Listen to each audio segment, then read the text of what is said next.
My name is John Sexton, and I'm privileged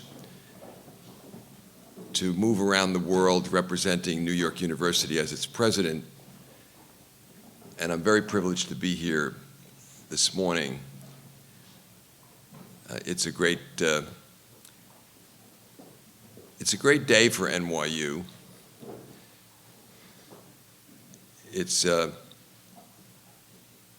It's impossible to be here in this moment in these 2 weeks that have unfolded here in our city without thinking first through the lens of the events that came to us with this name Sandy.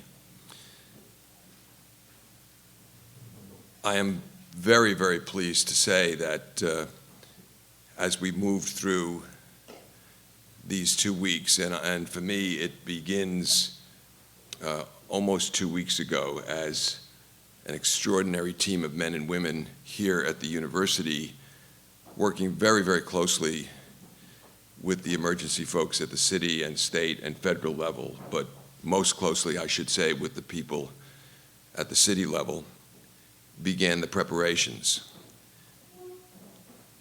And the word hero, heroine, is a word that has been used a lot, generally about New Yorkers over these 2 weeks, but it's inspiring to see the members of this community rise to where that word is appropriate.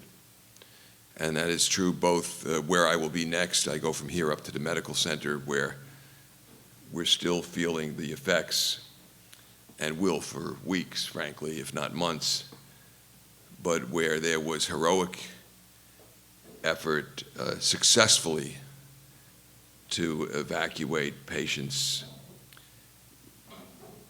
and where there and here, thanks to equally heroic effort down here. I mean, I had in our kind of Mission Central Control, which was established up on the 12th floor of the library, where there were, scores of people from all different parts, from security, from telecommunications, technology, maintenance, buildings, of course the academic people, because we're interfacing one of the key decisions we had to make, which was not easy when we made it, now it looks very easy in retrospect, was early in the week on Monday we decided to call off classes for a week, and that allowed almost 70% of our residential students, our 18,000 residential students, to make plans to move to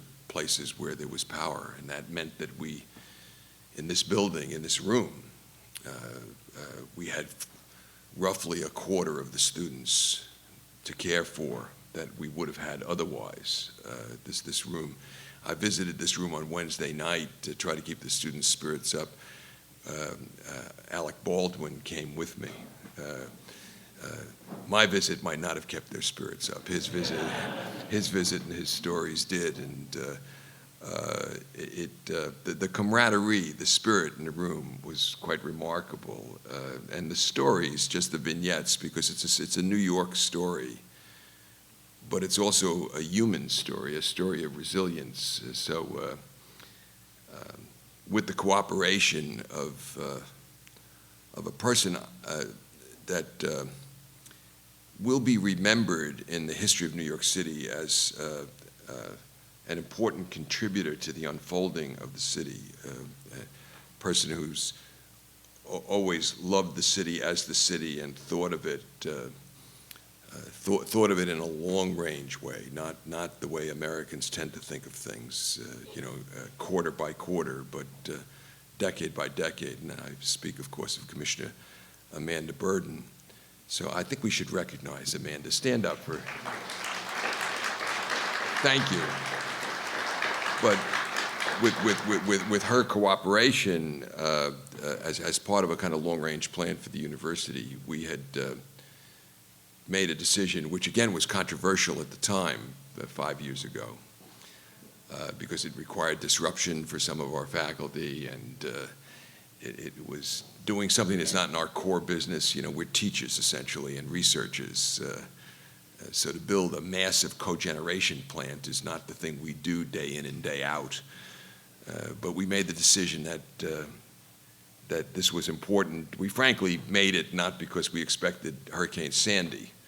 We made it because it was green and allowed us to be carbon neutral, and for a lot of other reasons, including the fact that it was economical, so it saved pressure on tuition and things like that. But the fact that we had 40 buildings, including this building, including the library, that had light and power was important for us as we staged relief for the displaced students and gave as much relief as we could to faculty, families, and then in gradually expanding circles. I've gotten wonderful emails from members of the community, because little things like, you know, we forget that in this world we've created, people have to charge phones. So just opening up this building from 8 to 4 each day to allow people from the neighborhood to come in and have some water and charge their phones and so forth was an appreciated thing, even if we had to put them out at 4 so that the students could bed down or so this was exciting. But my favorite story is that one of the buildings, not all of our buildings were on the cogen plant, and on the super blocks, as they came to be called in our community, the space between where Washington Square Village and Silver Towers are. There are high-rise buildings down there. And the cogen plant ran to the south block, but not to the north block.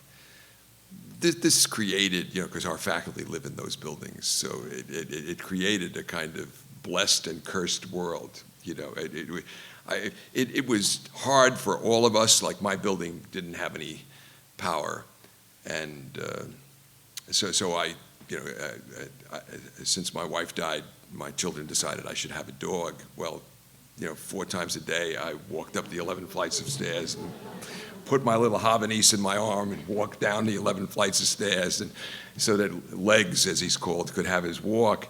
But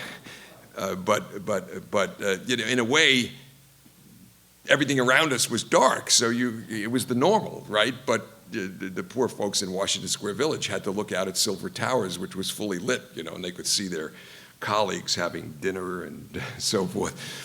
Happily, some of the colleagues in Silver Towers invited some of the colleagues from Washington Square Village over.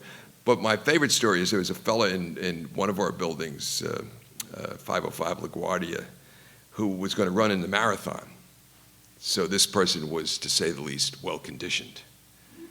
And of course, he found out he wasn't going to run in the marathon. But what he did was he got himself a pith helmet with a light on it, and he became the building runner.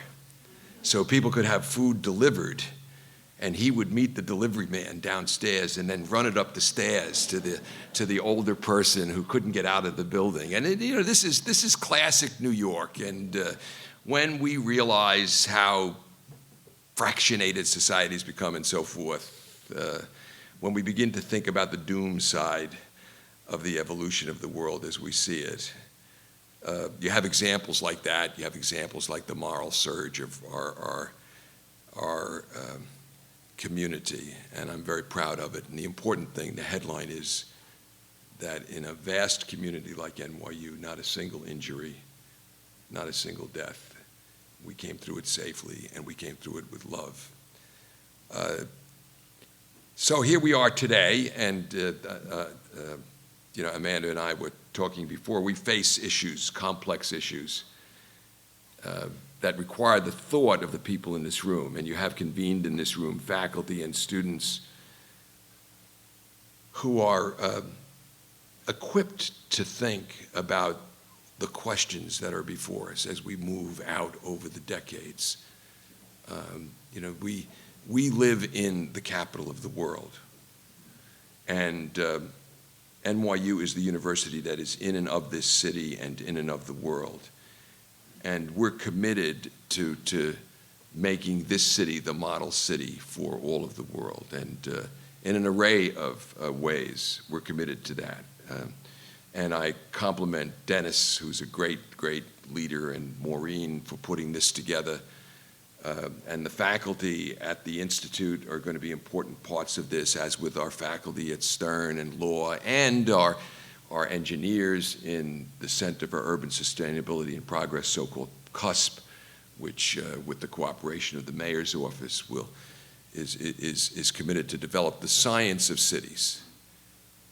We're in a point now where roughly half the world's population, half the world's 7 billion people, live in cities. I'm sure you all know these numbers. But 25 years from now, 70% of the world's 10 billion people are going to live in cities. That's 7 billion people. That's twice the number of people live in cities now. And in that 25-year span, many cities that don't exist will be created.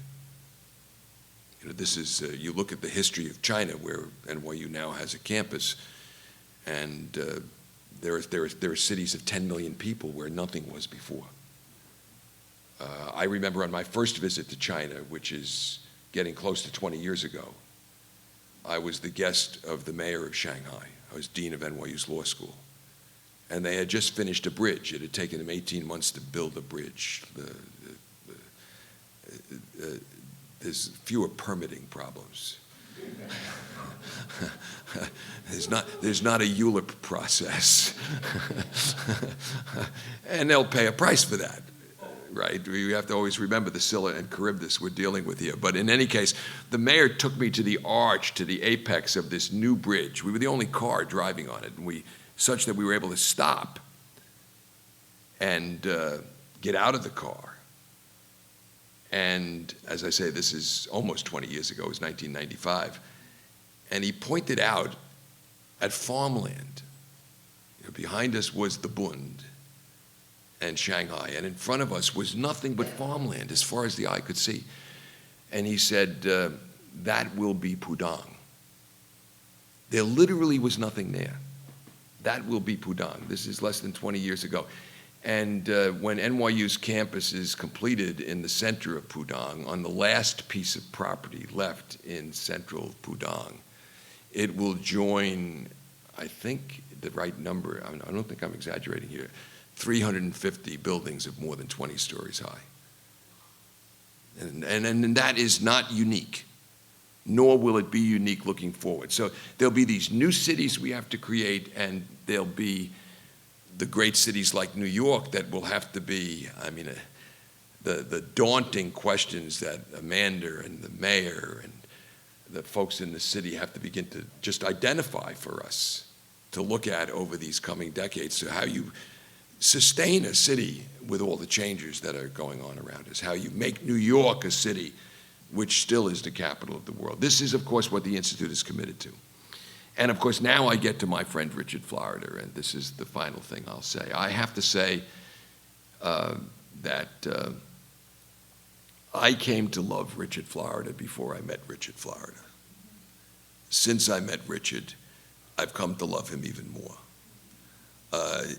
I came to love him intellectually because I had developed a kind of acronym to describe cities out of my kind of experience of New York. The cities of the 20th century, Mitchell Morse, who's here and has been a great mentor to me. The cities of the 20th century Mitchell taught me and later taught my daughter were animated by fire, finance, insurance, and real estate. But it seemed to me, and it was in conversations with Amanda and Kathy Wild and Mitchell and others in the beginning of this past decade, that there seemed to be something more, and I kind of intuited because I was in the trenches doing talent magnetization. That's what a dean does, okay, is talent magnetization. You're trying to magnetize great faculty, and then the students follow the faculty, and that's essentially you're an enabler of this if you're a dean or a university president. This is what you build a great university on.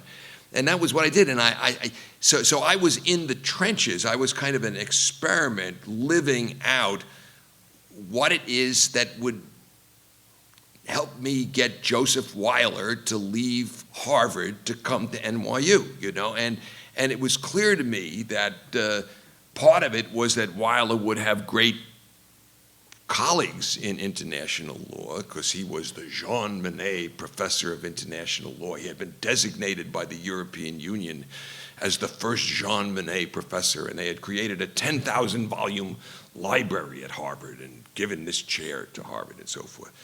And he was this eminence. I'm just using this as one. I could have picked dozens of examples, but this was a real issue. Late 90s, I'm trying to recruit Weiler. When I succeeded, he's of such stature that they moved the library and the chair here with him. They considered them ad hominem. But what got him here? I have in my office a picture of Joseph and his wife and his 7 children on the Staten Island ferry with a banner in front of them saying, "Thank you, Dean Sexton." Because what got him here was he had no sense that he was going to come. And I said, "Listen, I just want you to bring your family down for a week. Let's pick Christmas. And you come, the kids will be on vacation, and I'll set up some Broadway shows and some restaurants and so forth." It's funny because Joseph is Orthodox.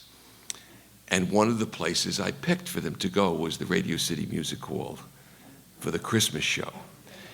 And I took my little daughter to it about a week before, and it was the first time I had taken Katie, and her big brother's 20 years older, so it had been a long time since I had taken one of my kids to the Radio City. And we got to that last 20 minutes with the Christmas pageant, and it was so goyishakov. It was, horrifying. I'm Catholic, but it was horrifyingly Christian. And here I was bringing this Orthodox family down, So my daughter-in-law, my son's wife, was one of the Rockettes, and I said, "Danielle, can you arrange for someone to come 20 minutes before the end to exit them?" But Joseph insisted on staying. And when the family came, 2 years later, after sending me that picture, "Thank you, Dean Sexton," because they had experienced the ice, the intellectual, the cultural, the educational of New York. They'd experienced this city and had been magnetized to it. Yes, he had great colleagues in international law. Yes, there were other elements at the university, but there was this city here that magnetized that family here, and the kids became my advocates. "Daddy, we want to go to New York." And his wife Ruth became, and then my only problem was, could I find a place in New York where they could raise their bees? And we did. We did. Turns out you can raise bees in Riverdale, and you can walk to the kosher. So all of this was necessary, you see. But this is talent magnetization. P.S., as I say, 2 years later when they were here, let's celebrate, pick the event you loved most to go back to. They chose Radio City Music Hall to go see the Christmas show again, to show you the cosmopolitan nature of New York. Well, this is what Richard has been writing about for decades, really. This is his life. This is his life story, and he is the quintessential scholar of this. What was an intuition for me as I began to read his books became actually an idea. And as we ask the questions that are important, it will be research of the kind that he is doing that will inform the answers. So I regularly now recommend to all my students, no matter what I'm teaching, that they set of books. But one of the books on my list, I give them a dozen books they must read that have nothing to do with the course. There's summer reading after the course, and they range from the theological to whatever. But one of them is Who's Your City? Because I say the single most important decision you're going to make is where you live, because that will affect who you marry and what you do. And so the Richard is part of the sinew and fabric of my own thinking. And I have to say, beginning 2 years ago, when he and his wife and I had our first Italian feast at this little Italian restaurant I used to woo people here, the idea grew of his becoming part of the NYU family. And finally, we consummated that idea. And this is, in a way, his inaugural talk here as a member of the NYU faculty. So Richard, onward and upward for the greater glory of God or whatever, but most of all, so that we here in the capital of the world can be a beacon of light of what cities should be. It's my absolute delight, ladies and gentlemen, to give you my friend, my colleague, and my mentor in many ways, Richard Florida.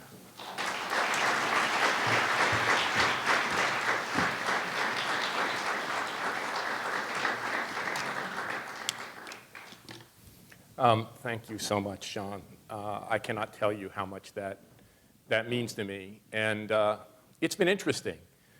John knows, and Rose Scanlon, and Mitch Moss, and many of you here, my wife Ronna knows. I don't usually spend an enormous amount of time preparing for lectures because I kind of know my subject matter. And as you see, I speak extemporaneously. I spent the better part of the last month preparing for this. I generated a deck of 150 slides. I promise I'm not going to show them. And probably 20 pages of talking points. But in doing that preparation, I went back and read several things. I'll talk more about that. But one is, John, I went back and read everything you wrote on the NYU website and everything I could find on this transformation from, as you said, from fire to ice, and the evolution of your ideas about talent magnetization, and creating a center and idea capital, the global network university, the role of New York, this incredible idea, John, President Sexton has of a spatial endowment, which is just an incredible thing. And then I went back and I read someone you mentioned.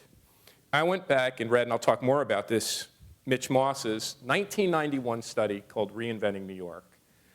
And I realized that I wrote Rise of the Creative Class in 2002. I wrote Who's Your City in 2006. In 1991, Mitchell, who knows more about this city than anyone, I'm so privileged to be able to work with you, Mitch, who outlined this transformation of the city from, I'll use these words roughly, direct and routine forms of production or traditional headquarters or basic and routine services to this thing he called intellectual capital.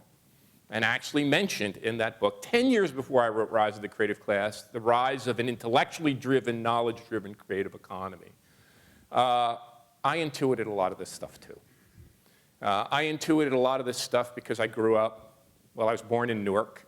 And it's very interesting, if you're born in Newark, New Jersey, well, I was born in 1957. So I remember the city, and I'm Italian-American.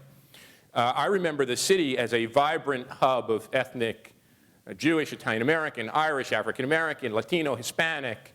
I remember the hum and the hubbub. I remember downtown Newark. I remember Bambergers and Kresge's. My dad worked at Victory Optical. I talk too much about that. My mom took a job at the Star Ledger. In fact, Cy Newhouse actually hired my mom, but that's a whole different story, to take ads at the paper. But I saw Newark as a boy decline. And then my parents moved to suburbia. I say this very loosely. My parents moved to a working class suburb called North Arlington, New Jersey. If you don't know where that is, it's close to Giant Stadium. It's extraordinarily close to Moonachie and Little Ferry that were terribly flooded out.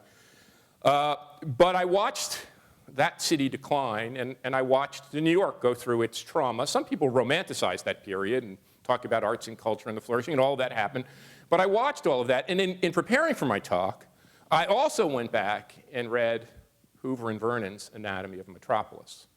If you haven't read it in a while, 1961, the same year Jane Jacobs wrote Death and Life of Great American Cities, you should read it. Because Hoover and Vernon, and I never met Edgar Hoover, but I got to know Ray Vernon when I taught at Harvard, anticipated a variety of shifts. And it's interesting.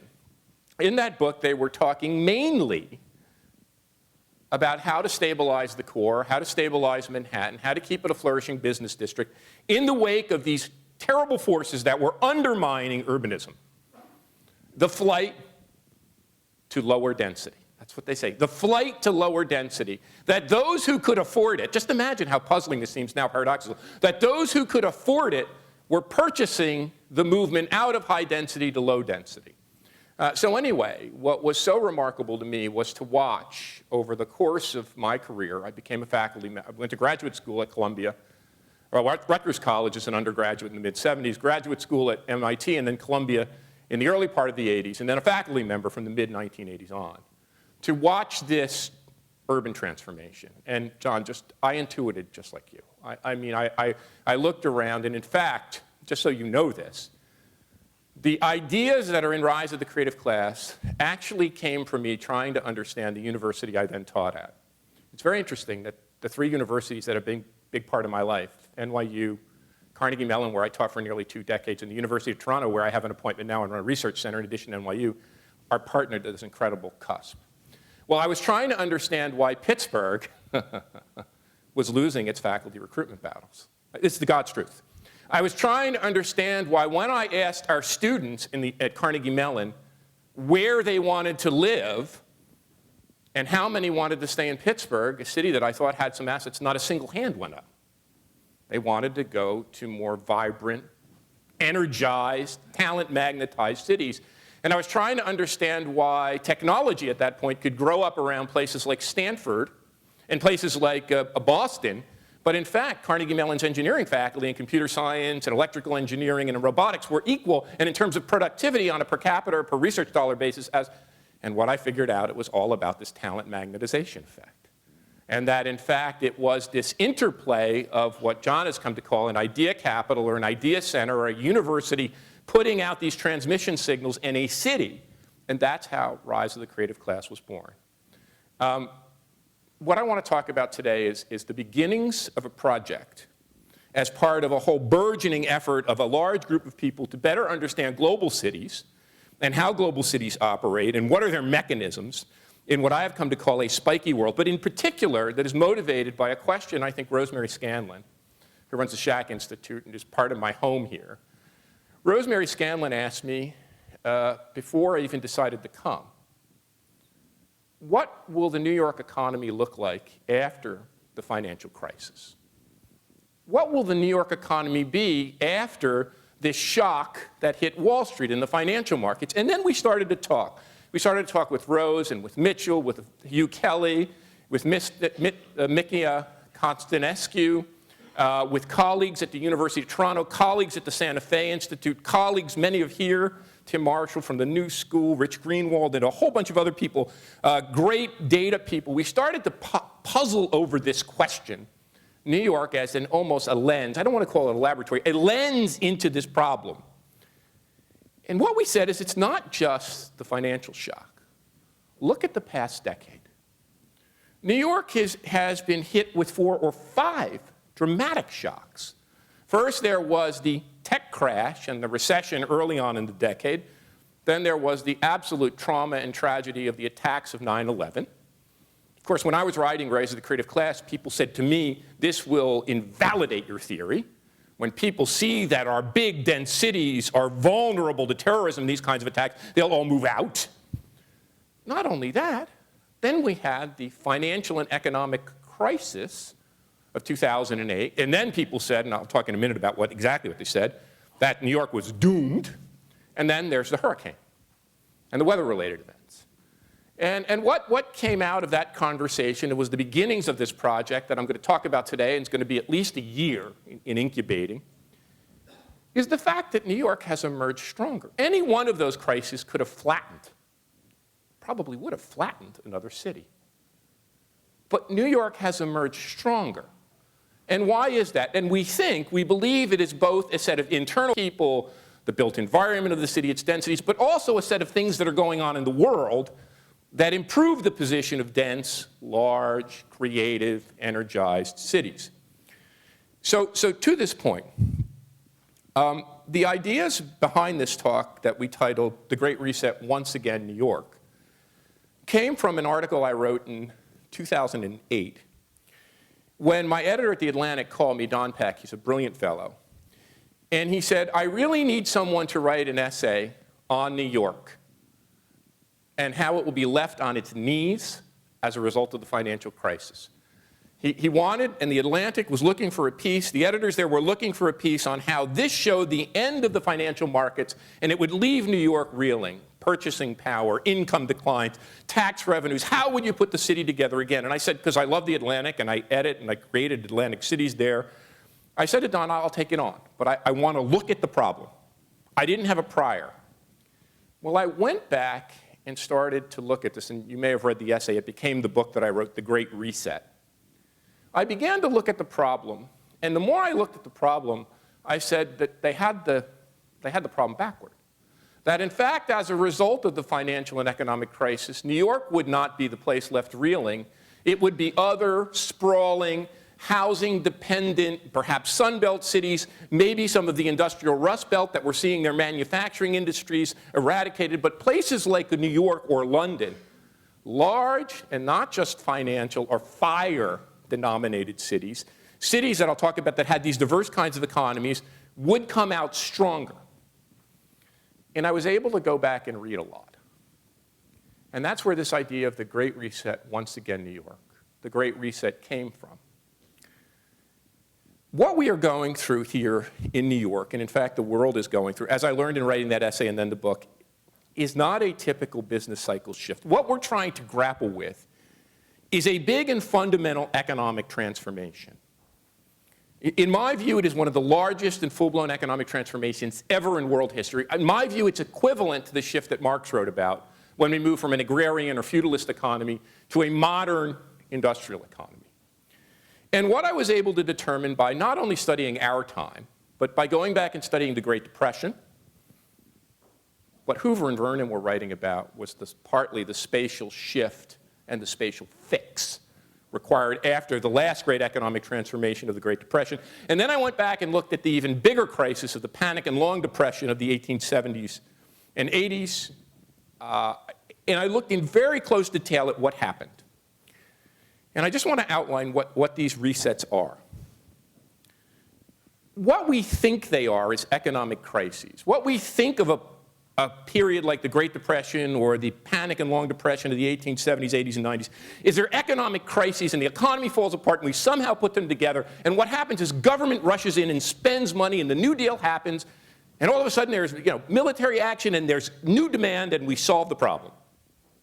That's not what really happens. What I tried to do was build a theory of recovery. You know, we don't have a theory of economic recovery. We have a theory of economic crisis, and one of our colleagues here, Nouriel Roubani, is probably the most thoughtful person on that in the world. We have a theory of economic crisis. We don't have a theory of economic recovery. And so what I did was try to tease out some principles. I couldn't go into this full bore. It was a short essay and a reasonably short book, but I could tease out some principles. The first thing that happens in an economic recovery is these periods happen to be the single most innovative periods in the history of capitalism. So when people talk to you about a great stagnation or we've reached technological frontiers, we've run out of innovation and productivity, bupkis. Alvin Hansen wrote the same thing in the 1930s. He said we had reached this period of secular stagnation. The US had exhausted technology and productive forces. When people look back at the history of the 1930s, the great historian Alexander Field, it was the single most innovative decade of the 20th century, far outpacing the high-tech boom of the 90s and early 2000s. In fact, the period of the 1870s, 80s, and 90s were even more innovative. Electricity, electric power, modern transit, modern infrastructure, we can go on. Massive improvements in productivity and manufacturing. Joseph Schumpeter got a lot of this right. These are periods of remarkable creative destruction. They're periods where innovation rushes to the fore, but it's not simply technological innovations, and that's what's so important for our conversation about, once again, New York. The missing piece of the puzzle, and the missing piece that the president and the Congress don't get, but people like Amanda and the mayor here get, I think more intelligently, intuitively and intelligently than anywhere else, is that in fact the key to solving recoveries lie in remaking our geography, in creating a new economic landscape.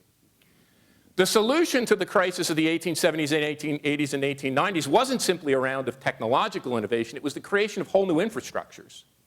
Electric power infrastructures, plumbing infrastructure, sewer and water infrastructure, cable car and subway infrastructure, rail infrastructure that allowed us to resettle and intensify our use of urban space. Not only in New York and Chicago, but in places like Detroit and Buffalo and Cleveland and St. Louis, you can go on and on.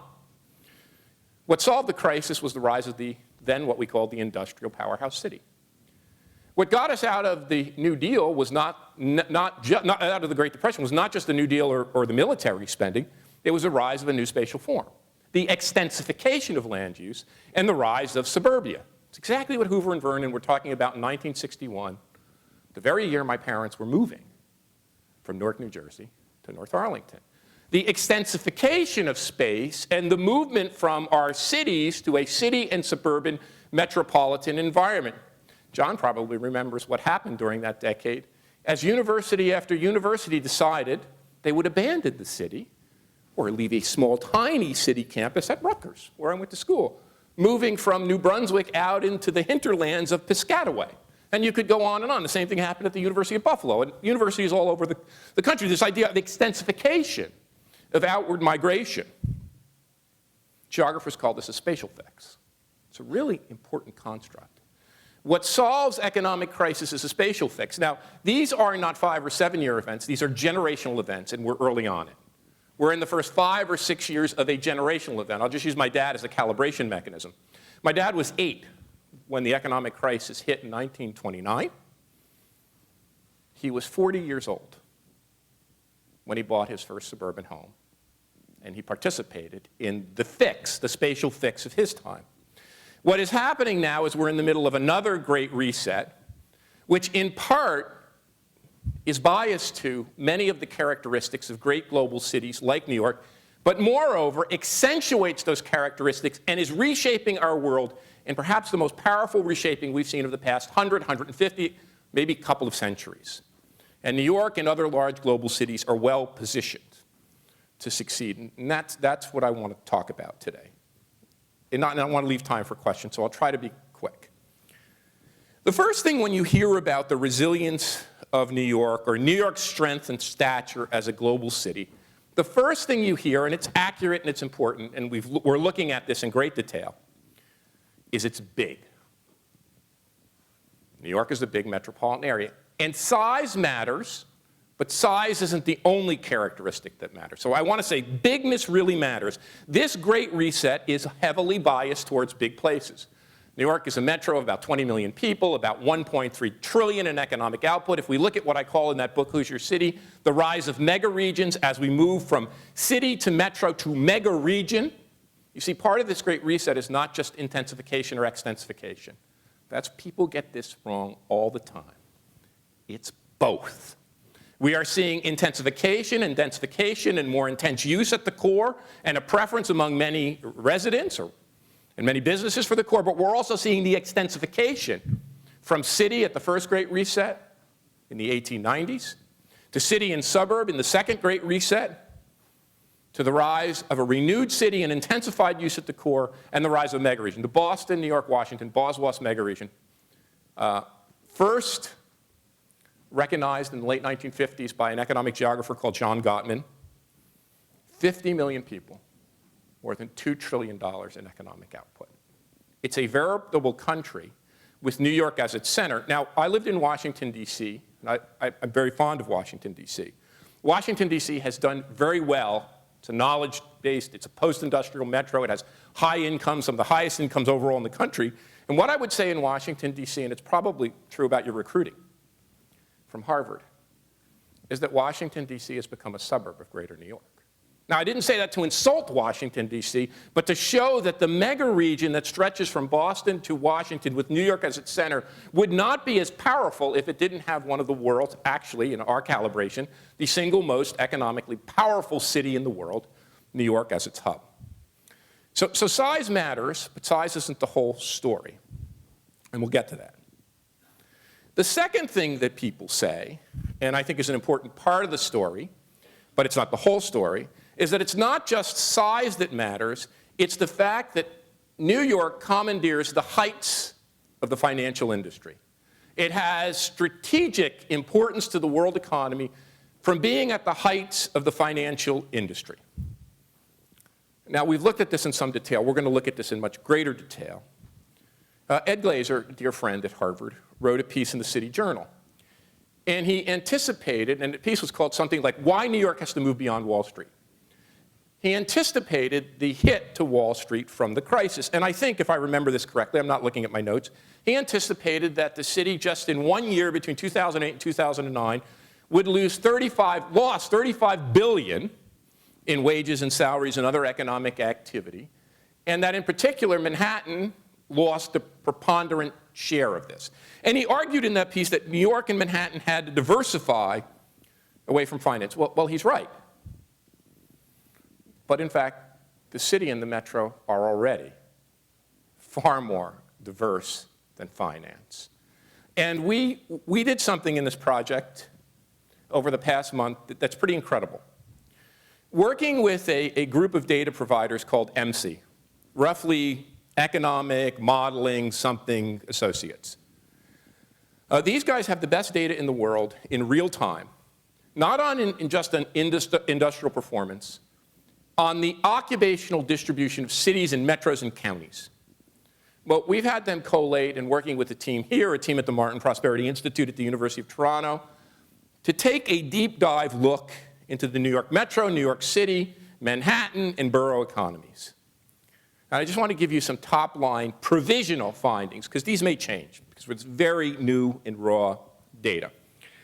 We looked at all, because it goes back to John's point of talent magnetization. It's very important for people who study cities and urban areas. It's really critical to look at the occupational mix or the talent mix. Most students of urban affairs, until very recently, when they would study a city or a metro area, would study its industrial makeup.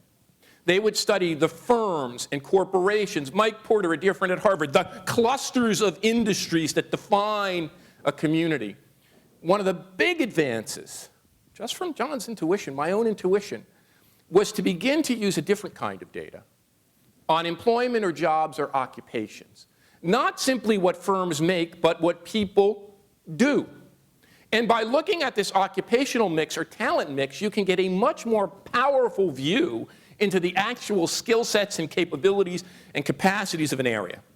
The Bureau of Labor Statistics collects this data for over 800 occupations. So we looked at this in great detail. Yes, finance is important, but Mitchell was right on this and other. New York is much more than a fire economy, and the data show it. In fact, when you look at, now obviously Manhattan's very dependent on Wall Street, cities reasonably dependent. When you look at the metro data, New York has about 6% of its occupations in the metro, in finance and business broadly. It ranks 18th. Places like Charlotte and Hartford and San Francisco, even Washington, D.C. and Baltimore and Denver are more dependent as a metro. It has a higher share of dependence in terms of wages. It ranks 9th. But still places like D.C. and San Francisco and Denver and Charlotte and Hartford. We looked at these occupations, and we looked at something called a location quotient. Don't mean to bore you with what a location quotient is, but it basically is how your city or metro performs relative to the country. And if it's 1, it's equal. If it's bigger than 1, it's better. If it's lower than 1, it's lower. New York had 200 occupations. Think about this. Of 800 occupations, it had 200 that were 20% more than the national average. That was 30% of all jobs and 40% of all wages. So 40% of the wage bill of the metro performs better than the national average. Now, finance was important. For the metro, I'm using rough figures, but my memory is pretty good. The LQ location quotient was about 1.3. New York does about 30% better than the national average. But if you look at these fields that John called idea capital, Mitch called intellectual capital, I called the creative class, science, technology, arts, culture, design and entertainment, business and management, healthcare and education, you get a very different picture. Of those fields, 3 or 4 really drive economic growth and development according to our studies. Obviously, science and technology, and the university has made it important with Brooklyn Poly. The new Applied Sciences campus is leveraging that. That's really critical. Business and management, critical contributors to regional wealth and economic growth and wages and productivity. Arts, culture, design, and entertainment is one of the top three. The Metro's LQ in arts, design, culture, and entertainment is 2. Let's take a look at Manhattan. Manhattan's LQ in finance and management, looking at occupations, is 1.7. Its location quotient in arts, design, culture, and entertainment is 3, almost double. You know what the leading sector, occupational sector in Brooklyn is? Guess what? Arts, design, culture, and entertainment. You know what the leading one in Queens is? The same. If you begin, and we are looking at this as the transformation of Lower Manhattan, I asked Jane Jacobs this question before she died. She became a dear friend. I said to Jane, what do you think about gentrification in Lower Manhattan? What do you think about what's happening in Lower Manhattan, in Soho, and around the NYU campus? And she said, oh, yeah, I understand that in the shops and the chains, and I don't, yeah, they're not that great. She said, but New York's a big place. And she said, when a place gets boring, even the rich people leave. And then you get this expansion. And what's happened, I believe, that's leveraged Lower Manhattan isn't just Wall Street and the financial sector. It was this safety valve, if you will. This collection of old, underutilized, now utilized space in Brooklyn and Queens, connected by subways, and also close to where I grew up and where my brother now lives, in Hoboken. New York, the Metro, has about 3 million workers in what I call the creative class: science, technology, arts, culture, entertainment, business, and finance. That compared to about 33% in the US as a whole. Manhattan, the city, Manhattan, has 50%. When we look and zoom in, and I'll be writing more about this, at the census tracts that compose not just the city but the metro area, all of the census tracts that compose this great metro area. If you look at the areas around this university, in Lower Manhattan, in the adjacent parts of Brooklyn, in Hoboken and Jersey City, the creative economy currently composes more than 80%, more than 80% of all these occupations. This is a broad, diverse economy, and in fact, when we look at London, or we look at Toronto, you could even factor in Shanghai. When you look at the world's most, Tokyo, Seoul, Paris, when you look at the world's most successful global cities, you see something, LA as well, very unique happening. These cities are focused on a set of occupational sectors, on a talent mix that has finance as one of them, but has media, entertainment, arts, and culture at the cutting edge. What are these? These are not only creative and idea-driven, they are very fast-moving, fast-metabolizing sectors. They benefit not only for size, and an important essay I wrote with a couple of colleagues at the University of Toronto and one in Sweden. We looked at the arts and culture mix and found that they not only benefit from scale economies, they benefit powerfully from what we call scope economies. And Bill Baumol here is one of the fathers of this field. Scope economies are where you have a set of related inputs and assets and capacities that a pool of industries and people draw on and enable you to move very, very quickly in addition to having scale. So the first factor underpinning this, which is biased in favor of New York, is this shift to a creative economy. And just a quick background. A knowledge-driven creative economy. This shift that we are going through from the industrial economy to the creative economy that's been percolating now for 2 or 3 decades, that we've all been trying to wrap our arms around, is one of the biggest, if not the biggest shift in the nature of our economy in world history. Marx wrote about the shift from an agricultural to an industrial economy. He wrote about how disruptive, how painful that was, the rise of the working class, the class conflicts that moved through Europe, the Great Depressions. Later we had the crises I mentioned. World wars fought over this. The shift from an industrial economy to this creative and knowledge-driven economy is even bigger. It's even bigger than that, because all of human history before us, we generated our wealth through 2 key assets. One, we were located around natural resources and raw materials, iron ore, coal, before that, fertile soil. We developed agriculture, we traded around ports, we developed these big industrial centers. And then in the Industrial Revolution, we added technology and capital.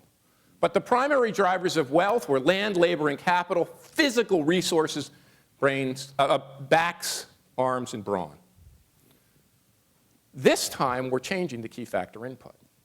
We're moving from an industrial economy, where physical labor and raw materials were the key asset, to a knowledge-driven economy. And I just want to spend a minute on this. Other people have grappled with this. People called it the shift to an information economy, a technology economy, a service economy, a post-industrial economy. Peter Drucker called it a knowledge economy. In his studies, by the way, I think done at NYU of General Motors in the 1950s. The reason I call it a creative economy, and I think it's an important distinction, is because I went back and I actually read the classical economists, and I read my Adam Smith, and I read my David Ricardo, and I read my Marx. And what they were arguing, not only as economists, but as moral philosophers, is there was something going on at the point of production that created not only economic growth and development and value, but humanism.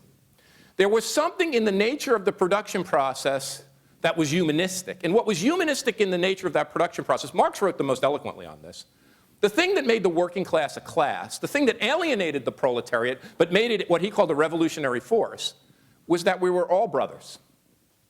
We all shared something in common that made the economy go. It was our physical labor. So Marx was arguing that it was not just physical labor that created economic growth. It was physical labor, our ability to use physical skill on farms and in factories that made us human.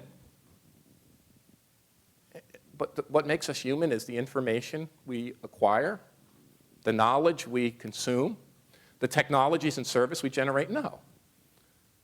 So I stumbled along some psychology one day. And when I went back and read that psychology, I learned something that we all know in a university because we all stand on the shoulders of giants. We all share our intellectual labor. We produce in teams and we harness the dead labor and the people that came before us. We stand on the shoulder of giants. The thing that makes us all human isn't our physical labor. It's the thing you see in every little boy and girl, any one of your children or grandchildren, any kid playing on the playground, your nieces and nephews. It cuts across gender, it cuts across race, it cuts across ethnicity, it cuts across sexual orientation. You don't have to be bigger and stronger to have more of it. It's this thing that makes us human. It's our innate. It's what separates us from other species. It's our human creativity. That's what lies behind this notion that we're moving from an industrial economy to a creative economy. It's not just a set of sectors. It's a basic and elemental economic resource that we all share. And New York, because of its size, because of its scale, because of its diversity, because of its scope and other factors that I'll get to in a moment, is particularly well positioned to succeed and win in this shift from an industrial to a more creative economy. Which brings me to a second major point. If the sectoral mix looks right, if it's in these fast-moving creative sectors, if New York is biased towards those things, there's a second piece of this that I alluded to before, but which is really critical. When we first heard of globalization, we thought that globalization was going to pull us apart. When we first heard of the rise of the internet and new high technologies, we thought that those would eradicate the constraints of distance and would enable people to live wherever they want. They would make our cities and urban areas less important. There were economists after economists, Business Week after Business Week cover stories on this.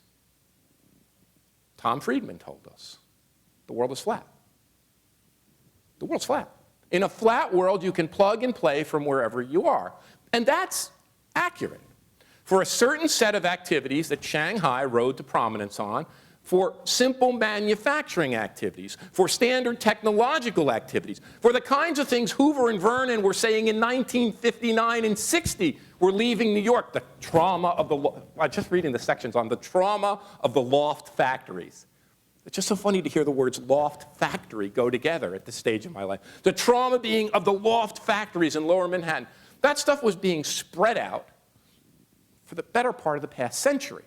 Oh, and it went to New Jersey, and it went to Connecticut, and then it went to the Sun Belt, and then it went to Mexico, and ultimately it ends up in China.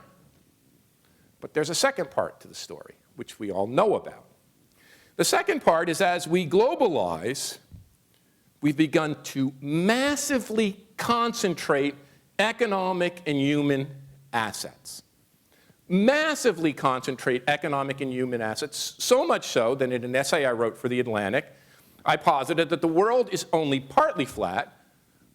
Most of the world is incredibly spiky. And that's not an either or. They both go together. The world is flattening and concentrating, disaggregating and reaggregating, deconcentrating and reconcentrating at the same time. Now, Paul Romer and I have had incredible discussions about this, and Solly Angel and his team here. And Paul is one of the few people who agrees with me. So you may think this is wrong, and many other urbanists think this is wrong, but I'm going to pin it on myself, and Paul and I have talked about it. You know what's happening in the global city system? It's equivalent to what happened to our great industries 2 decades ago. Remember what happened when our auto industry, and our electronics industry, and our computer industry, and our steel industries globalized? Well, we used to have an auto industry in the United States, another one in England, another one in Germany, another one in France, another one in Japan, and on, and we got one. Lots of companies fell out. Lots of companies were destroyed. They experienced creative destruction. Companies at the top of the hierarchy got bigger. There's a simple mathematical principle. It's called the Ziff distribution. I don't want to go too deeply into this, but it basically says that in all of social, behavioral, physical, and biological phenomenon, they follow a simple rank order distribution, where the biggest one is 2 times bigger than the next one, and that's 4 times bigger than the next 4, and on and on and on. Rank order distribution. That's what's happening to our city system. There's no doubt. As Pittsburgh and Cleveland and Phoenix and smaller cities experience trauma, at the top of the hierarchy, New York and London and Shanghai and Tokyo are fighting for that dominant spot. That's the shakeout we are going through. There is a fight for that top position, an enormous shakeout as the world economy and city system globalizes. That means the biggest get bigger, and the biggest get even bigger. And that's the kind of thing we're going through. And New York looks, at least to my estimation, because of its density, because of its occupational mix, because of its diversity, because of its openness to talent, because of everything John and others have done to build this as an idea capital, although London's pretty tough on that score too, with knowledge-based institutions, New York looks like a place that is benefiting from that shift inordinately. Now, where do you see this? Housing prices. The housing prices in New York, in the city, in Manhattan, as we all know, are not just being driven by local residents. The housing prices are being driven by New York's rise as a global city, not just a global city for corporate headquarters, not just a global city for multinational firms, not just a global city for foreign direct investment, but a global city for talent. And one of the things I wrote about in Rise of the Creative Class, and I think it's still true, is when you look at great cities and you look at their economic performance, there are 3 things that are critical. Technology, a key asset, having great universities, having technological capability, scientific assets. But as I learned in my time in Pittsburgh, even if you have great universities, Carnegie Mellon, University of Pittsburgh, those technological assets can bleed away if the community's not absorbing them. You have to be a talent magnet. You have to be a place that not only generates talent, because talent can leave. Talent can say after it's educated, we're going to go wherever we want. The third T is critical. You have to have tolerance. You have to be an open-minded place that people from every part of the world, every ethnicity, the creative economy annihilates the social categories we imposed upon ourselves. Gender, race, sexual orientation, age, disability, I mean, you can go on and on. The creative age leverages and enhances the place that are open to everyone across the spectrum.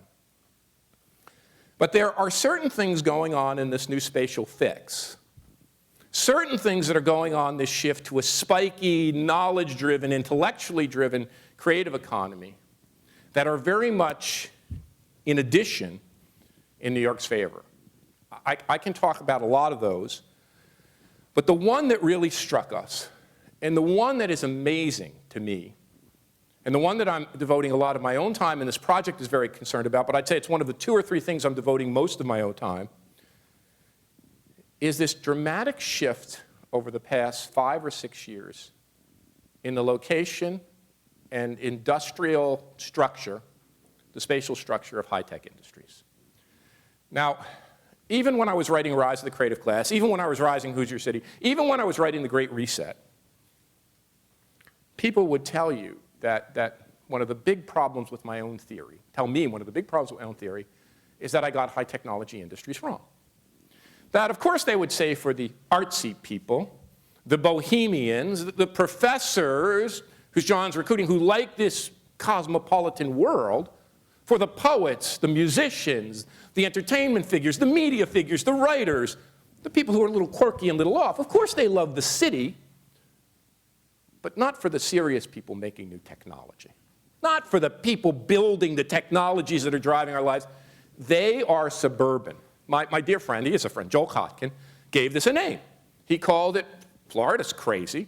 His cities are fine. He called it, what the high-tech people want is a nerdistan. I love that word, a nerdistan. They want an industrial office park in Silicon Valley or suburban Seattle or suburban New Jersey or suburban Connecticut. You know, every city went to build one of these. We need our industrial incubation suburban park. We're going to build this, and all the companies are going to come. What has happened, and I got to tell you guys, we have the most detailed data on this in human history. We got the data, a very good friend of Thomson Reuters, and Dow Jones. We have the data not only on venture capital financed high-tech firms. That data, if you look online, is a mess. They have some cities, some metros, some states, just bad. We got the data not only by city. We got the data not only by area code. We got the data by zip code. We are now coding every single venture capital investment made over the past decade by zip code. Now, it's true. Silicon Valley still has the largest number of deals and the largest volume of investment. But as the Center for an Urban Future report, it's a brilliant report, but our own work is now even confirming New York and New York City is second. It has eclipsed Seattle, it has eclipsed Austin, it has eclipsed Boston, and I have the maps. And when you look at the maps at the concentration of those venture capital investments, it's the same as the Center for the Urban Future, and it comes out, it is all from Midtown South down to Lower Manhattan. This shift to urban tech. I gave a talk at Google when they first opened. It was about Who's Your City, John. Well, I gave a talk at Google, and I said the dumbest thing, as I'm wont to do. I said, it would be really interesting, because I was talking about this thing about location and how it's the most important decision and on and on. I said it'd be really interesting to see if there was a map of where the people at Google live. And of course, 15 laptops were immediately shown to me of the location of where the people who work at Google live. There was one person who lived in suburban New Jersey. The rest lived in Manhattan or Brooklyn or somewhere very close on a subway commute. And I asked the fellow why he lived in suburban New Jersey, and he said, well, I used to work at AT&T Bell Labs, and I'm trying to sell my house in Basking Ridge. The clustering of people, and we know this. And what's interesting about this, of course New York has become a talent magnet. Of course, the new study of Lower Manhattan shows this. Of course, my own research shows this. New York is attracting ambitious and talented and great people who will suffer. You know, Solly Angel told me a great story about this. He said he was living somewhere, I think it was Bangkok, and he said his life was so easy, he needed to struggle to make intellectual contribution. There's just something that draws talented people to this. But it's more than that. It's more than that. We know this. Density creates productivity. And this is what everybody misses. Density is the key mechanism of productivity. When people talk about economic growth, they talk about Bob Solow, technology assets and technological change and the residual effect. They talk about human capital and the effect of human capital in educated and skilled people. There's a third effect that nobody talks about. Well, now with Mike Porter and Ed Glazer and Paul Raymer and myself and a group of people, yeah, and Mitch, it's the place itself. That is the third major explanation of productivity. When David Alboui did a remarkable analysis of the productivity of metropolitan areas, New York, as big as it is, ranks second. Only the San Francisco Bay Area, with that incredible concentration of high-tech firms, was first. density and city and place adds to productivity. And of course, this was Jane Jacobs' most incredible insight. When I asked Jane what was her most important contribution, when we spent time in her home in the Annex in Toronto, she said to me, Richard, people talk about the death and life of great American cities, and I love that book. But she said to me, I think I figured out something that's puzzled every other economist. And she was so humble about this. She said, economists fixated on Adam Smith so much. They were so drawn to his descriptions of the pin factory and that deepening division of labor, and how the division of labor just gets deeper and deeper, and tasks get broken up like Frederick Taylor, and then the assembly line. She said, that's really important. And these big, giant corporations, they can make stuff really efficiently. But she said, that's not a theory of economic growth. In her simple-minded way, that's not a theory of economic growth. A theory of economic growth has to account for where new work comes from. And new work can only come from innovation. And she said, innovations don't come from companies. They come from cities. Innovations come when human beings take their creative assets and combine and recombine. We have a word we use for this with Jose Lobo at the Santa Fe and Mitch and Rose, you, Kelly, and I. We came up with a word. You know this theory of urban metabolism, that places like, and New York is unbelievable, in urban metabolism, it is an efficiency machine in using energy. New York produces about 2 tons of carbon dioxide per person compared to 5 tons of carbon dioxide per person for Chicago or Houston. But we turn that word over. We call it its creative metabolism. There is a creative metabolism, a speed through which denser places can create new things that requires a certain style of built environment. And the flip side of creative metabolism is a second term we've created. We call it the recombinatory rate. The recombinatory rate. When you ask Stephen Jobs what made the Silicon Valley great as a facsimile of a real city, based on a car, he said it was the ability of people to combine and recombine ideas instantaneously, mobilize capital, and create something new. When somebody asked Jack White what created a great music scene, Jack White said the same thing. He said what makes for a great music scene is the ability of musicians to combine and recombine quickly to find that musical edge, talent edge, design edge, creative edge, look and feel that propels them. And out of the mass of musicians, thousands of acts, the mass of companies, thousands of companies, 1 or 2 are successful, and that defines this. But it's fast. It's the recombinatory rate. And that requires density. Now I just have to give one little riff on density. Density is not just massing. And I think here's what we could teach Shanghai. Just having visited the new campus, just being in Pudong, seeing all of that. Here's what we can teach the Asian cities. That density is a mix. I think too many of my colleagues, and too many of my colleagues in urban economics, the same people who were saying that sun, skills, and sprawl were the key to economic growth a generation ago, are now saying all we need is massive towers. And if we pile tower on top of tower, we'll be successful. It's a mix. We certainly need increased density. We certainly need to bring more people in. But we need that mix of densities. And you can see it in a place like New York. You can see it in other cities. A mix of mid-rise, low-rise, high-rise buildings, and the street-level character which pushes. The problem is in some of the Asian cities where you get vertical sprawl, where nobody leaves the tower and the street mix doesn't happen. It's that mix of densities, those interactive effects that comes from a vibrant city. The connective fiber. Now Mitch is the expert on this, but we're looking at it too, with my group and Mitchell's group and the group that Jacques Cassarda has. The ability to connect to the world economy.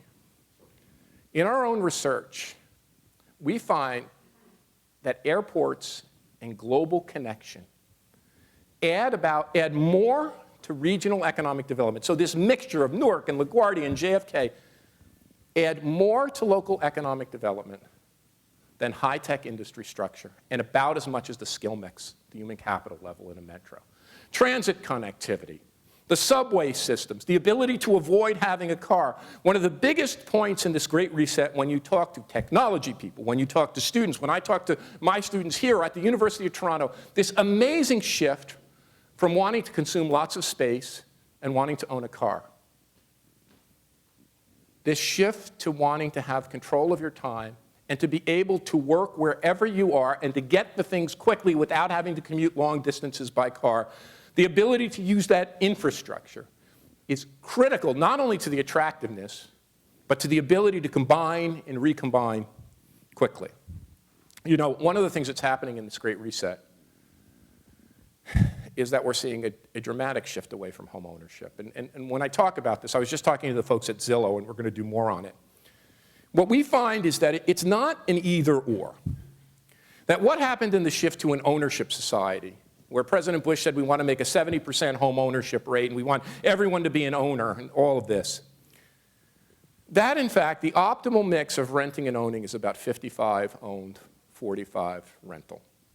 And in those metros that are about that share, like New York, you get more adaptive capability, higher rates of innovation, more flexibility. And when you see metros that have 80 and 85% home ownership rates, and as the people from Zillow said, when you start to see countries with 80 and 85 home ownership rates, you start to see very stodgy, unadaptive places. So the mix of apartment and flexibility, co-op and condo, and suburban home ownership plays a role. I could go on and on about this and other characteristics of the metro that seem to be well positioned. But there's something else I want to talk about. And it came through loud and clear in Mitch's study as well. In addition to talking about all of the assets of great metropolitan areas in the city in that study, there was a section of that study which talked about some of the problems.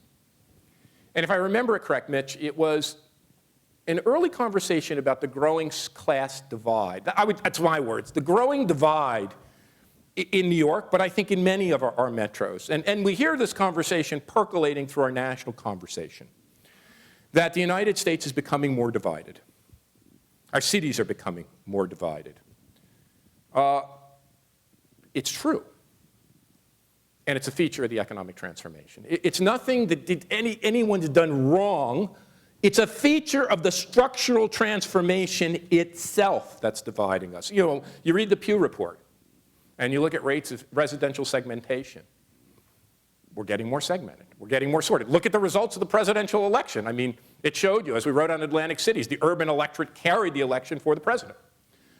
We're becoming more divided, and we built maps. We'll be sharing them with you.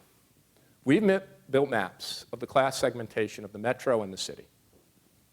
It's really interesting. We divide the world, in my way, into three classes. The creative class, the knowledge-driven, professional, intellectual, creative, arts, design, business, management workers. I said that's 36% of the workforce here, 33% in the country, about 40 million workers nationally. There's the working class, my dad. That working class is shrinking dramatically, and of course, taking those good, high-paying jobs that let my dad with a 7th grade education put me and my brother through college. Those working class jobs, if you include not only factory work, but blue-collar work in transportation, moving materials, all of that kind of thing, installation maintenance, about 22% of the national economy, about 16% of the New York economy. If you look at our maps, you see the creative class concentrated in around lower Manhattan, going up and through Manhattan into Brooklyn, of course. You see the creative class out in some of the suburbs. You see the working class concentrated where? In one place in the whole metro, exactly where I grew up, between Hudson and Essex and Passaic County in New Jersey. And that's all that's left. And maybe a little speck out in the Bronx and another speck in parts of Brooklyn. But literally evaporated. In New York, less than 5% of the workforce, even with the rise of artisanal manufacturing and everything that's happening, less than 5% of the workforce actually makes things. You know what the biggest class is? The service class. Mitch identified this a long time ago. It's a service class. It's more than 4 million workers, nearly 50% of our workforce. Nearly 1 million people work in office and administrative work in this region. Another 350,000 in personal care, service work, personal health care. The creative class averages 75 or 80,000 in wages.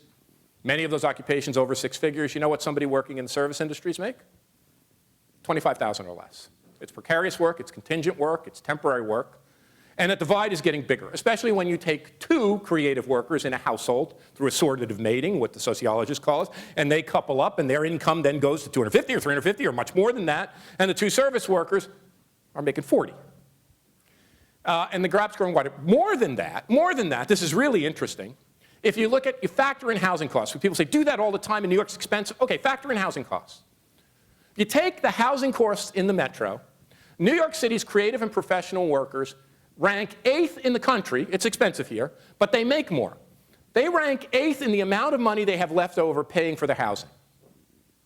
It's about $3,200 a month, and it's about $38,000, $40,000 a year, something like that.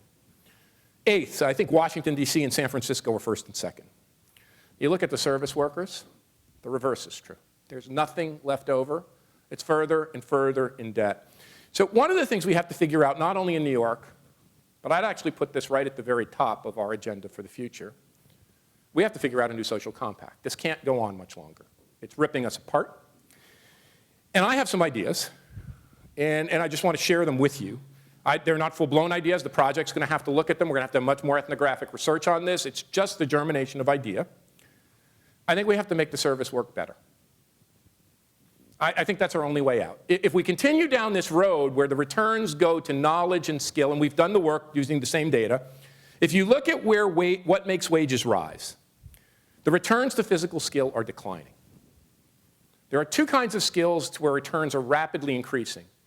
The first is cognitive skill, our intellectual, human capital, our ability to add more cognitive capacity to work. Cognitive skill tends to be concentrated in large metros, but there's another skill that's more important. I call it the Steve Jobs, or maybe it's the Jack White skill. It's the social intelligence, entrepreneurial leadership, social skills that enable you to mobilize resources, be entrepreneurial, manage teams, and to chart a new course. Those social skills are extraordinarily concentrated in the very largest cities and metros. Well, we know those social skills add a lot to creative and knowledge-based wages. We did the analysis. You add social and cognitive skills to manufacturing work in a highly automated, robotized, state-of-the-art factory, the wages of those workers go up. When you add social and cognitive skills to service work, the wages go up the highest of all three groups. So we typically think in the United States of service workers as low skill. They're doing low-skill routine work. They're working in food prep. They're automated, food preparation workers. They're doing simple personal care work. This is the kind of work that is most amenable to upgrading and which New York excels. I get my hair cut in Soho at the Dop Dop Salon. I don't know if you've ever seen it. It's very close to here. And I always talk to people who cut my hair. And I talked to the girl who cut my hair there. She's a graduate of the University of Texas with a degree in fine arts. She said, I love Texas and I love Austin, but you can't make a whole lot of money in Austin as fine arts. So she decided to go back to haircutting school. She went back to haircutting school, and she decided in Austin. But in New York, she could take that skill and turn it into money. We have very good friends in Toronto who were makeup artists. They were very good makeup artists. In fact, one of the guys is a fellow who cut my hair there. They decided they could apply that skill to building a company. They built a little company you've probably never heard of called MAC Cosmetics. The transformation of service work has to be high on our agenda, and it has to cut across this bad debate we're in about if we just can elevate wages. We have to add skill. We have to add knowledge skill, and we have to add social skill, and there's a way to do it. Arthur Goldwag, who's back there, who I write a lot with and is a big part of our work, it's the 66%. The 33% is doing great. Now we got to take a look at the 66%. My dad told me a story, and he said, Rich, when I took a job in a factory in Victory Optical in Newark, at age 13, it took 9 of us to make a family wage. His father, my granddad, my grandma worked in a bakery, my granddad worked in a factory. His brother and his siblings all worked to make one living wage. He said, I went off and he fought in all the great battles of D-Day, Normandy, stormed the beach at Normandy, was an infantry soldier, came back from the war, and he said, as if by magic, I had a family supporting job. We always forget that we made manufacturing work, good work. It was terrible work. When Marx wrote about it, when the reformers in New York wrote about it, when the garment workers organized, it was horrible work. We made it good work, and now it's gone. So we got something else we have to do. We have to make together by leveraging skill, and we know how to do that in factories. The factories that did it, that were successful, the factories that I studied in my initial research projects, the factories that I went all over the world to look at in the United States and Europe and Japan, the ones that were successful were the ones that aren't. That's where my theory is built off. It's not a theory of musicians and bohemians. It's a theory built off the experience of the best factories in the world. They tap the knowledge, the creativity, and the intelligence of their workers. That's why my dad told me Victory Optical was successful when I was a little boy. It's because of the knowledge and the intelligence and the creativity of the people who work here. creativity isn't a resource that we all share. We're wasting it. So we have to dig down deep. And I'm just going to give you one example. Sorry to go on so long, and then we'll throw open the questions. We've been working very hard, my wife Rana, who's here, and colleagues, we've been working very hard with a fellow named Tony Hsieh in Las Vegas. I mean, Tony Hsieh is the founder of Zappos. He's a 35, 36-year-old guy. And one of the things Tony figured out, he moved the company from San Francisco to Las Vegas, lower cost. And he figured out very early that he could be successful by taking service workers who were disgruntled in Las Vegas, working in a casino, being not treated very well, or a hotel. He could take those young kids at the time, they're now getting older, and he could give them a purpose. He could bring them to Zappos, and he could give them a job, maybe starting in a call center, maybe routine. It could be very simple work, but he could start to give them a job with purpose, and he could pay them a little better. He started them off at $35,000. Not a lot of money, but better than maybe 35 grand a year. And then he learned that it was creating a culture of welcoming them, their ideas, their capabilities. He wrote a book, he called it Delivering Happiness. That what he wasn't delivering was shoes, but he was delivering happiness, promoting them from within. And we went for the tour, and we met the workers, and they've worked their way up. You know, and it's just as crazy if you watch the 60 Minutes, and he treats them well, and now they can make a living wage. Then he realized something. He realized that he was out there in Henderson, Nevada, and he was out there, and all of them had to have suburban homes. They could buy it, they could rent it. Now, it's cheaper than New York. But they had to have a car, and if they had a wife, they had to have 2 cars, and they had the kids, they had to shuttle them around. It was a huge burden. So Tony got the idea. He read the same book, John. He called me one day. He said, Rich, I'd like you to come out, Rana, bring a group of people. I want you to see what we're doing. Well, Tony said, I got to get away from the suburban model because there's another way to add happiness to my people. I'm going to move back to downtown Las Vegas. He bought the old City Hall. And he turned it into his new, it's not fancy, by the way. It's very bootstrap. It's very basic. It looks like it could be in Queens or Brooklyn or parts of Jersey. It's not a fancy Class A office space. It's very basic, you know, retrofitting an old City Hall, a 1950, 60 City Hall. He said, why we're going to do that is because I can then grab some of these condos around here, and I could turn them into shared living space. Kind of what New York is thinking about with the micro apartment. I can turn them into a shared communal apartment with shared kitchens, and the people can live there much more affordably. And then what I'm going to do is instead of having my internal kitchen and my internal shops, I can build a little city. And he said, if you want to be successful now, you don't build an industry or firm, you build a city. So I can fill out that neighborhood, and he set up a $350 million real estate fund, which is smart, not just to build his company, but to find local entrepreneurs and local shop owners and bookstore owners and coffee shop owners, and to put money into them to help make them successful, to build a city. And then he said, if I build a city, I can leverage the other part. You see, Zappos not only has service workers, there's a lot of people who work on our technology. There's a lot of people who work on our new algorithms and work on our new ways of shipping and logistics. And I can use them to create new startup companies. He's now attracting companies to downtown Las Vegas. You see, that's the challenge we face. We have a lot of assets. It's a global city. It's doing better in the spiky world. It's leveraging the creative talent, the globalization, the diversity. But the thing that's going to face us moving forward, particularly as the city rebuilds, and we'll talk about that another time, from the hurricane and all of the things we have to do environmentally and with resilience. But the biggest challenge facing is how to tap and harness that creativity that lies within every single individual. And my hunch is, that formation of not only this new creative, knowledge-driven agenda, the formation of this new kind of urban social compact, my hunch is it's not going to come out of Washington. I don't know why I feel that way. Maybe you feel differently. My hunch, having lived in Washington is now not a place that innovates. That this new way of forging an urban social compact, which is about harnessing the skill and creativity of everyone, starts in cities. And my hunch is the first place it has to start is here. Anyway, thanks for your patience, and listen to me, we have plenty of time for questions.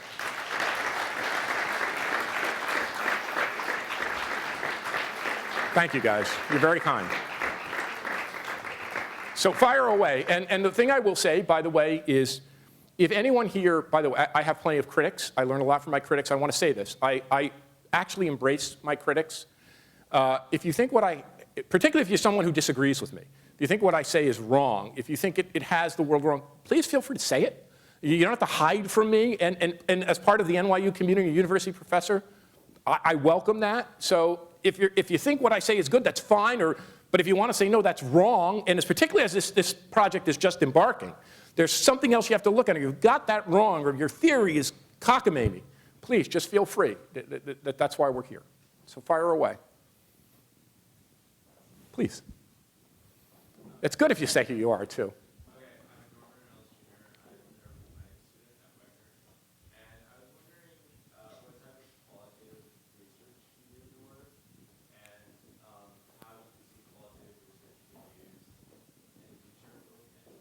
Well, first of all, thank you. The question was, if you couldn't hear it, is what kind of qualitative research that I do, and how could I see it being used? The first thing that's important to know is I am basically an ethnographic field researcher. I do not have many data skills, analytical skills. I'm not an econometrician, but I've surrounded myself with some of the best statisticians and computer scientists and econometricians around.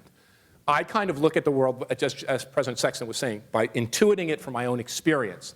One of the things that Rose and Mitch and you, Kelly, and others are going to do is really embark on a big qualitative ethnographic piece. So if you're interested in doing this, this is something that over the course of the next year, we're putting about a year of just the first phase of work on this study, going out and interviewing, looking at neighborhoods, looking at businesses. This is a big, important component of what we're going through. So we'd love to have you part of it. If you can catch any one of it, my email, by the way, is florida@creativeclass.com if you want to send me a note. But qualitative research, along with quantitative data research, will be the backbones of this project and study. It's where all my insights come from. I'm trying to look at hands, please, over there.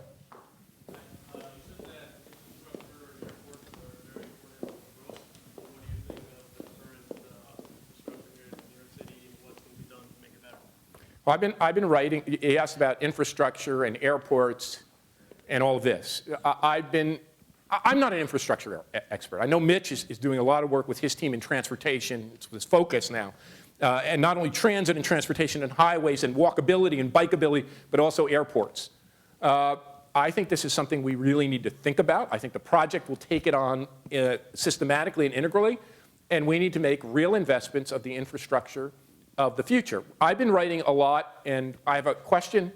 I have a conversation today at Atlantic Cities with a fellow named Andrew Zoli. You guys know him? He wrote a book called Resilience, and then John Rose, who we all know, John Rose, urban planner here in the city, about how you build more resilience into the infrastructure. And one of the things that comes out of that conversation is it's not just prevention.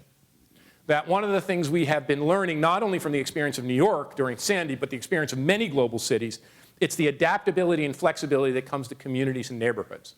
So yes, we have to make investments in upgrading on our infrastructure and having great global infrastructure, local transit infrastructure, but we also need what we call in that conversation soft infrastructure, not only hard infrastructure, soft infrastructure that enables this very rapid adaptive fiber. And what's interesting to me, you may think I'm wrong on this because it's only emerging.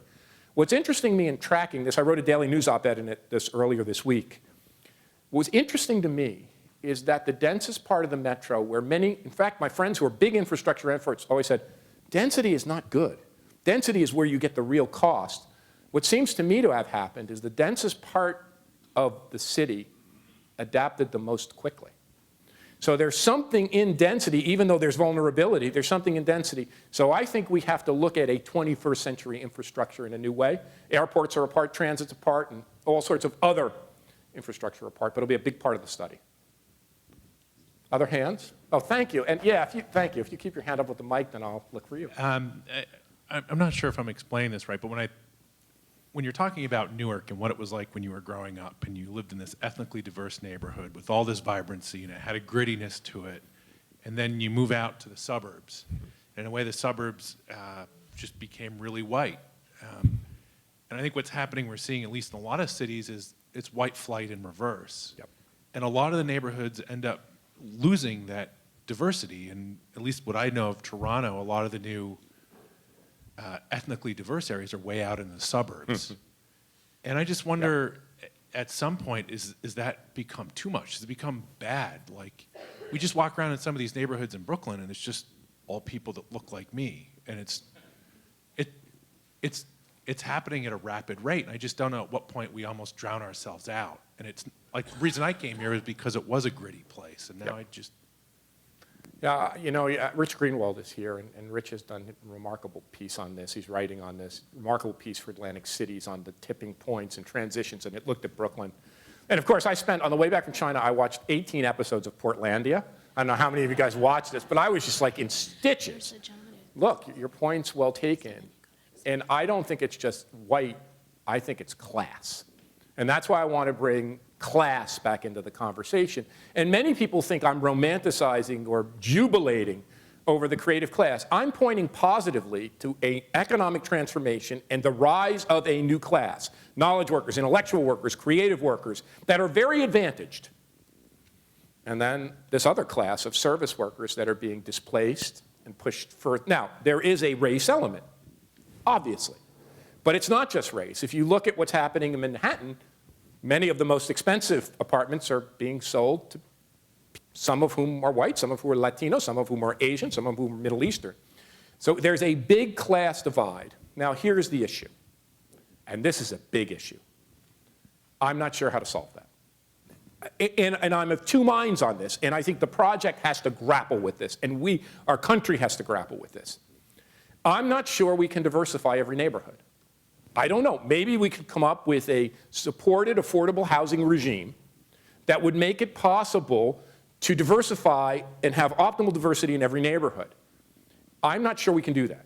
I'm not sure it would work. And what I think is different today than Jane Jacobs' time, what Jane Jacobs was against was the heavy hand of government, federal bulldozer, urban renewal. Jane and I talked a lot about this. What's acting on urban cores now are market forces that are very decentralized and very hard to stop. So on the other hand, it might mean thinking about ways to raise wages. It might be thinking about ways to raise wages of service workers and to create enough transit flexibility so that people can live in the region in the way that they desire, affordably, and have a good life, but not necessarily be intermixed in the same neighborhoods. I'm open on that one. I think that is the key. When I talked about new urban social compact, those are the dimensions that we have to grapple with. But I agree with you, and I'll just say what Jane said in terms of your own personal dilemma, the quote that I said before. She said, don't worry about it. And I said, why? It's the quote she told me. Richard, don't worry about it, because when a place gets boring, even the rich people leave. Now, what did she mean by that? What she meant was this process of neighborhood transformation and upgrading is a continuing cycle. And as places lose that diversity edge, lose that creative influx, lose the old buildings that are adaptable and flexible, they'll become stodgy and rigid, and new ones will grow up.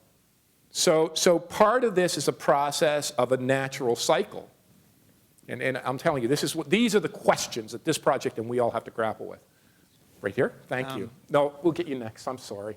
Hi, Richard. Thanks for speaking with us. My name is Zeev Krieger. I'm a student at NYU Stern. And I've actually been working with Professor Paul Romer over the past year and a half as part of a small team thinking about emerging cities and the new kind of industrial cities, new manufacturing cities, and having cities that compete for talent, as it were. And I'm curious, so I'm an acolyte, or I really believe in the power of creative economies, but at the same time, there's this second wave of industrialization at a scale that's equal or greater than what was happening in the 50s and 60s. And how is the cycle different this time, right? This is not your grandfather's manufacturing becomes more humane. How does that process evolve, and what does it mean for the new resource economies and the new urban and manufacturing economies? Well, I don't know enough, but I am learning from Paul. And there's a question right here, by the way, also, just to show you guys with the microphone. We can go there and then come back here. But I don't know enough, so I'll be dangerous. The first thing I can see is that many Americans look at industrialization through biased eyes. I just came back from Tijuana. I know the maquila factories really well. I just saw what Jim Fallows posted on Chinese factories. Many times we see things a little bit biased, and my own hunch is that much of the industrialization that's gone on in the emerging world is better. The factories I saw in Mexico were a big improvement over the traditional Mexican conditions. Certainly China and Shanghai has been better off with this first wave of industrialization. I was just in Shanghai talking with the directors of the city government about how they have to shift, that their wages are already sufficiently high, that they have to shift into more intellectual, creative, idea capital, all this stuff, and much of the manufacturing was moving. So my hunch is we're going to industrialize very rapidly. I believe the world has a spatial division of labor, that spatial division of labor in manufacturing is going to shift to cost-driven locations. And I think in general, we should help and promote economic development in the emerging economies. And one of the big parts of my other life here will be trying to figure out strategies for global cities that work. But I think those are the really important questions. Do we have another question at that table? Or there's a question there. My name is Matthew Blesso. I own a development company and a few real estate-related operating businesses. And I was wondering if you could talk a little bit more about how you see New York in 10 or 20 years from now. And specifically, there are a couple of things you said that I'd like you to pick up on a little bit. You talked about if things get boring, even the rich people will leave. And you talked about, in terms of what's driving this current reset, about this influx of tenants that are all going to Midtown South and below and into Brooklyn. And does that mean if we project forward, you're seeing no one's going to want to be in, say, the GM building in Midtown? And, you know, in terms of where people want to live, it seems that on one hand you have the creative vitality is what obviously attracts, you know, it makes a neighborhood interesting and then attracts, you know, more money people. But at the same time, you have buildings on Central Park where people are paying $10,000 a foot to live there. And do you see that sort of disappearing at some point? And, you know, are you envisioning all of Midtown, all of Manhattan turning into what, say, the Upper East Side is like today, and that it's just sort of a trend that continues south and east to Brooklyn? I don't know, but this is why I wanted part of my appointment in the Schack Institute, as I told Rose, and why I work with the ULI, because I need to learn a whole lot more about real estate. I'm an urban planner, urban policy type. My general prior is we'll look back on this and see a decade from now, and $10,000 a foot won't seem expensive. So I think we're looking at an even bigger wave of real estate property appreciation in New York and London than we've seen. I think the forces that I talked about, the Zipfian city, the shakeout in global cities we cannot even imagine where this is going. Can I predict what areas of the city? No, no one could. Could anyone have predicted Brooklyn or Queens? Or if you would ask me Jersey City when I was a boy, I'd be like, no way. So you can never predict, but I think Jane Jacobs' stipulation is right. As certain places become more expensive, it's going to shift. And certainly with transit connectivity, I could see it shifting north again. Absolutely. You know, it looks all great downtown, and it looks all great in Brooklyn and Queens, but if the differentials are enough, it can shift. So, and I don't know enough. I'm not a real estate expert. I'm not a real estate investor. But I think that the general thing is up, and up more than we can imagine. I see Dennis here. Do we have time for? I know this. We have one more question. One more question, please. You've been so patient. I think the gentrification and displacement, which we're doing a series of lectures this year on affordable housing, going back to Left Frac City, and this remarkable amount of it's been built, but it has a stifling effect on liquidity in housing. So we become like Amsterdam and parts of Germany, Eastern Germany, and you drive the growth and dynamism in housing towards ex-slums and lofts, or non-conforming uses, or manufacturing areas. So there's this whole drift of search for location among the creative classes. But the answer, which I think we need to do, we're studying public housing repurposing in Brooklyn, is to overcome the inherent static nature of affordable housing, where you don't have the liquidity that you need to keep the vibrancy. Now, I don't know the answer to that question in any way whatsoever, and it's not an ideological good intentions gone awry. It's just the way it works, unless you come up with alternatives. Yeah, and I totally agree, and that's the point I want to make to everyone out there and to the broader community. In thinking about what I would call this new urban social compact, the old social compact of the industrial age was easy to figure out: raise union wages, make housing affordable in the suburbs, and, you know, transportation through highways. It all made sense, and that raised demand, and it stoked the industrial furnace. This is more difficult, and it's much more nuanced and variegated, and it's not just push up wages here, it's the whole set of actions about how you create housing affordability, how you act on a market, not just through top-down government programs, but what I believe is there's no better place to have that conversation, because I don't have those answers. Nobody has those answers. There's no better place to have that conversation, and I think there's another dimension. And I think it's why it's so important what we're doing here, and why continuing in professional studies is so important, part of it, not just the academic departments. I don't think the professors have the answers. Sorry. I don't think I can have the answers. I think I only learned, when John said he intuited it from acting on the real world. When I talked to Michael Porter about, and we're very different people. Mike Porter says the same thing that I do. He said, I can't learn this just by reading papers in published journals. I have to talk to business leaders. I have to talk to political leaders. I have to talk to neighborhood people. We learn through this interaction of theory and practice, what some philosophers call praxis. So I think it's going to take a conversation among a much broader group of people, where maybe our role is in academia and with students is we synthesize across that, but we don't have the expertise to figure that out. So, and like I said, this isn't a 5-year thing. Solving the problem of the last reset was generational, and I want to just end on that. It's a generational process. This isn't something that we can figure out overnight. One of the things that's great about New York, though, is leadership has been really thoughtful. The mayor, Amanda, your colleagues have really brought together an incredible process about this. And I think, and I'm not talking about leadership of public policy, the business community, the real estate community, labor, civic community, all of that, university community is all part of that conversation. So that's where I think New York can lead. If you really want to ask me, that's where New York can lead in helping to have this conversation about true city building. And true city building, not just building steeples and towers for the affluent, and it's building a city in which everyone has a stake and everyone's creativity is meaningful.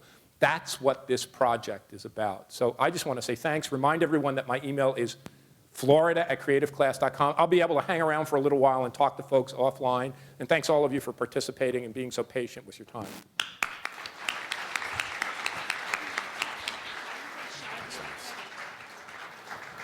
Just on behalf of NYU, SEPS, and the Schack Institute of Real Estate, we would really like to thank Richard for coming out today and sharing his vision for this project.